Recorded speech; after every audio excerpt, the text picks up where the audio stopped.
The age of industrialisation पहला topic है हमारा, बिफोर द इंडस्ट्रियल रिवॉल्यूशन।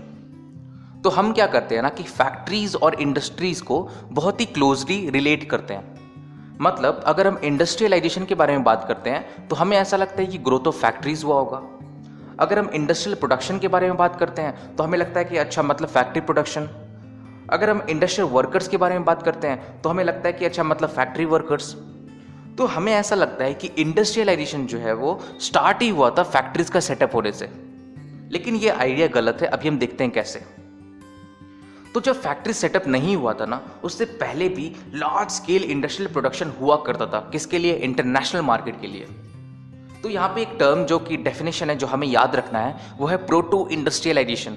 मतलब स्टेज या फिर टाइम जब लार्ज स्केल इंडस्ट्रियल प्रोडक्शन हुआ करता था इन दी एब्सेंस ऑफ क्या? Modern factories. मतलब मॉडर्न फैक्ट्रीज जब नहीं थे तब भी लार्ज स्केल इंटरनेशनल प्रोडक्शन हुआ करता था, उसे हम बोलते हैं प्रोटो इंडस्ट्रियलाइजेशन। तो जब वर्ल्ड ट्रेड का एक्सपेंशन हुआ और different parts of the world में कॉलोनी सेट हुआ, तब क्या हुआ कि डिमांड्स फॉर द गुड जो है ना वो बहुत ही हाई हो गया। मतलब बहुत ज़्यादा डिमांड हो गया गुड्स का।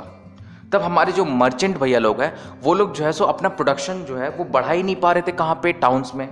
क्योंकि टाउन्स में कुछ अर्बन क्राफ्ट्स और ट्रेड गिल्ड्स किसको बोलते हैं? गिल्ड्स होता है अ ग्रुप ऑफ मर्चेंट या फिर ट्रेडर्स। ये लोग बहुत ही पावरफुल थे और इनका सारा कंट्रोल था किस चीज़ पे? प्रोडक्शन पे, प्राइसेस पे, कंपटीशन पे, सब चीज़ पे।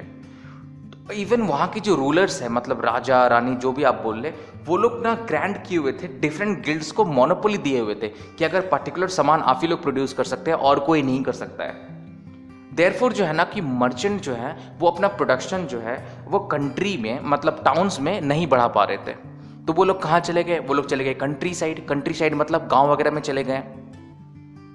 तो हम कंट्री साइड का सिचुएशन देख लेते हैं। कंट्री साइड में जो हमारे पुअर पीजेंट्स हैं वो स्टार्ट किए मर्चेंट्स के लिए काम करना।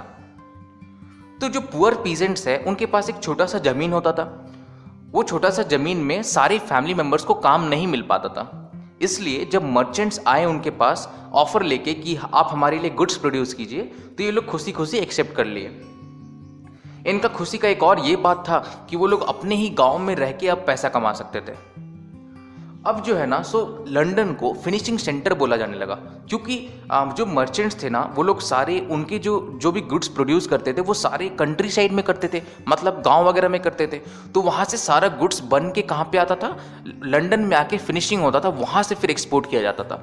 इसीलिए लंदन को जो है सो फिनिशिंग सेंटर बोला जाने लगा। तो हमने देखा कि प्रोटो इंडस्ट्रियलाइजेशन में जो कौन कंट्रोल करता था गुड्स प्रोडक्शन का? मर्चेंट करता था।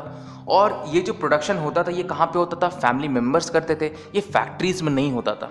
इससे ये पता चलता है कि मतलब फैक्ट्रीज आने से पहले भी लार्ज स्केल इंडस्ट्रियल प्रोडक्शन हुआ करता था। अब एक नया टॉपिक है, द कमिंग ऑफ फैक्ट्रीज।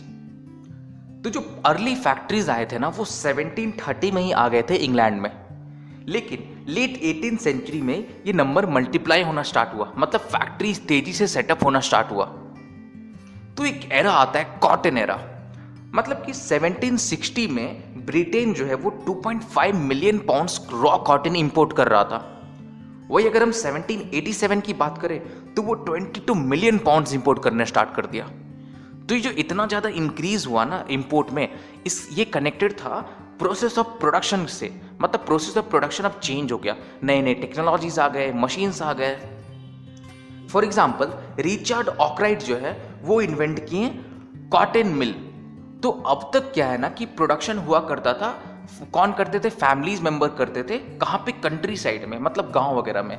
लेकिन अब नए मशीन्स आने से जो मर्चेंट्स हैं वो लोग उसको खरीदने स्टार्ट किए हैं, सेटअप करना स्टार्ट किए हैं। और इसी के कारण क्या हुआ कि अब वर्कर्स जो है वो बेटर प्रोडक्ट बना रहे हैं, मतलब अच्छे प्रोडक्ट बना रहे हैं। और क्वांटिटीज बहुत ही लार्ज हो गया, मतलब लार्ज क्वांटिटीज में बना रहे हैं। अब दूसरी बात, एक और फायदा ये था कि managing the labour was much easier. क्योंकि अगर हम कंट्री साइड की बात करें तो सबका घर वगैरह में हर कोई का घर जाके चेक करना पड़ता था कि लोग काम कर रहे हैं कि नहीं कर रहे हैं। यहाँ पे सब लोग एक साथ फैक्ट्रीज में सब लेबर हैं, तो यहाँ पे मैनेजमेंट बहुत ही ईजी हो गया था। तो आगे वीडियोस में ये सेम टॉपिक कंटिन्यू रहेगा। तब तक टिंग टोंग।